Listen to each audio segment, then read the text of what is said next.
Chapter 3. The Tape and the Blade. They were not a gang so much as a pack that had learned to pretend. They had a hierarchy and a structure. The shaved-headed one in charge, the talker to distract, the brute to enforce. But their rules were only ever about appetite. A place like this, something slaughtered here once, maybe legally, maybe not, made it easy for their hunger to develop systems. I ran my tongue along the inside of my cheek, found the notch. The razor's whisper glued there with surgical adhesive. My teeth closed. A line of pain lit up sharp and clean, and I spat the blade into my palm so it kissed my skin. The zip ties had been cinched by someone who thought tight equals safe. Tight equals breakable. I breathed in, pressed the blade to the tie, and worked by the metronome of the drip in the corner. Mara watched me with something like prayer in her eyes. She didn't know whether to trust me or not, and, for a moment, neither did I. The truth is a shape you only recognize after it's crushed you flat. The leader came back with a handheld camcorder, an old thing that recorded on tiny tape. "Insurance," he said. He shoved it toward my face. "Say your name." I looked straight into the lens. "No one," I said. He laughed and elbowed the young one. "You hear that? We got ourselves a ghost."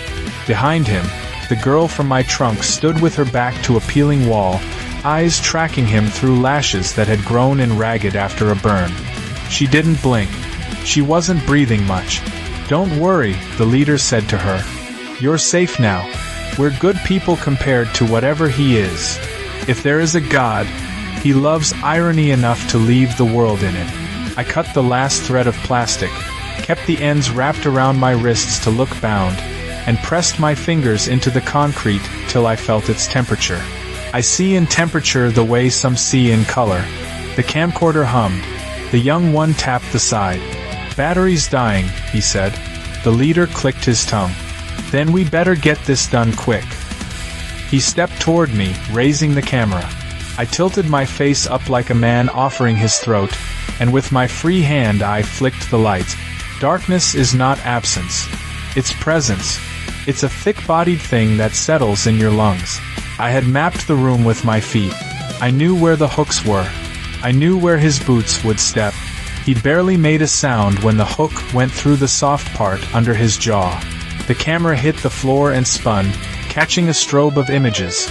The ceiling, my boots, the girl's ankles, Mara's wide-open mouth, before its screen went to static and then to dead. The young one swore and came toward me with a knife. He telegraphed everything. The weight shift, the breath, the panic. Panic is merciful. It makes men honest. I took his wrist and bent it till the knife wasn't his anymore. There was a small sound, the sound of a door latch when you were trying not to wake anyone. The brute came in then, enraged and not careful. He was strong enough to break bones and dumb enough to think that was enough. Men like him win a lot by being first and worst. This was not that kind of night. By the time the lights flicked back on, the generator wheezing like an old man making wishes, the room looked different. Mara was making a noise I couldn't place, a keening that turned into my name, and then into nothing at all when she remembered she shouldn't say it. The girl stepped forward. "You were always going to do this," she said. It wasn't accusation. It was weather.